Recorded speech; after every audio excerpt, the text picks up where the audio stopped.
নমস্কার সকলকে। শুভ নববর্ষের অনেক শুভেচ্ছা ও ভালোবাসা। নতুন বছরে আজকে প্রথম ভিডিওতে আমি নিয়ে এসেছি উচ্চ মাধ্যমিক 2024 সালের জন্য রাষ্ট্রবিজ্ঞানের কিছু সাজেশন ভিত্তিক প্রশ্ন। এবছর যারা উচ্চ মাধ্যমিক পরীক্ষা দেবে তারা এই প্রশ্নগুলি নিয়মিত অভ্যেস করলে পরে এখন থেকে যে এক মাস রয়েছে, এই এক মাস যদি নিয়মিত তোমরা এই প্রশ্নগুলি নিয়মিত অভ্যাস করো তাহলে আমি নিশ্চিত তোমরা প্রায় সবকটি প্রশ্নই এখান থেকে কমন পেয়ে যাবে। জোর দিয়ে বলা যাবে না, তবুও আমি বলছি যে এই প্রায় প্রত্যেকটি প্রশ্নই তোমরা পেয়ে যাবে এর মধ্যে থেকে। তো তোমরা এই প্রশ্নগুলি খুব ভালো করে অভ্যাস করতে থাকো। তো চলো দেরি না করে প্রশ্নগুলি জেনে নেওয়া যাক। তো আজকে প্রথম অধ্যায় থেকে আমার প্রথম প্রশ্ন রয়েছে, সেটা হচ্ছে আন্তর্জাতিক সম্পর্ক ও আন্তর্জাতিক রাজনীতির মধ্যে পার্থক্য উল্লেখ করো। এই প্রশ্নটি তোমাদের এই বছরের জন্য খুবই গুরুত্বপূর্ণ।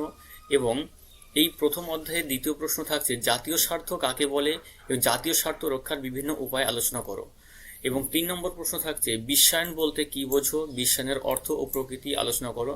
তবে হ্যাঁ, এই প্রশ্নটার ক্ষেত্রে তোমরা অর্থ ও প্রকৃতি খুব ভালো করে তো অবশ্যই পড়বে, তবে এর সঙ্গে আমি একটু অ্যাড করতে বলবো তোমাদের যে ফলাফল, বিশ্বায়নের ফলাফল এর সঙ্গে পড়ে নিও। এর থেকে তোমরা অবশ্যই আরেকটা প্রশ্ন পেতে পারো।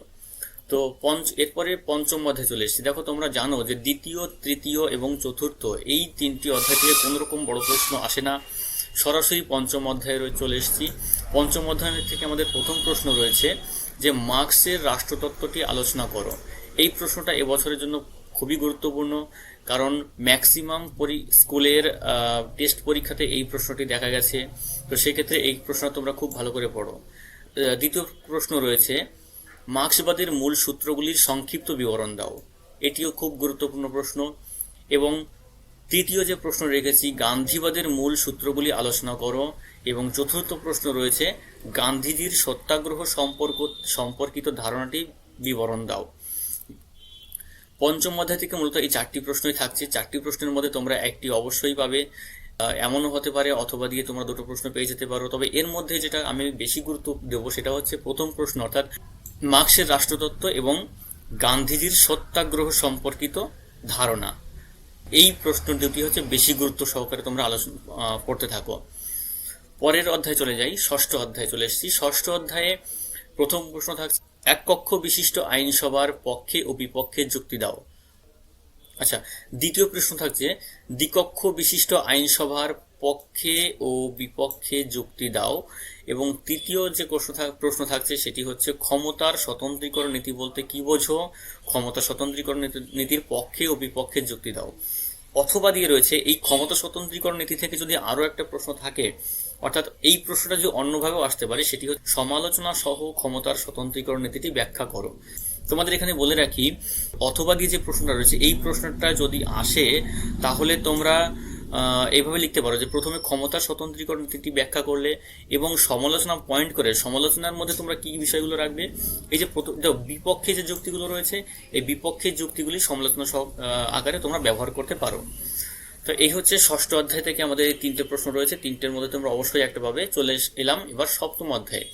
সপ্তম অধ্যায়ে দেখা যাচ্ছে আমি 4টি প্রশ্ন রেখেছি। এখানে দেখা যাচ্ছে প্রথম প্রশ্ন রয়েছে রাষ্ট্রপতির নির্বাচন পদ্ধতিটি আলোচনা করো। নাম্বার 2 রয়েছে ভারতের প্রধানমন্ত্রীর ক্ষমতা কার্যাবলী। এটা তো খুবই গুরুত্বপূর্ণ এবং এটা পরীক্ষায় অবশ্যই আসবে বলে ধরে নেওয়া যায়। তোমরা এই প্রশ্ন অবশ্যই পড়তে থাকো। তৃতীয় যে প্রশ্ন থাকছে ভারতের কোনো একটি অঙ্গরাজ্যের রাজ্যপালের ক্ষমতা ও কার্যাবলী।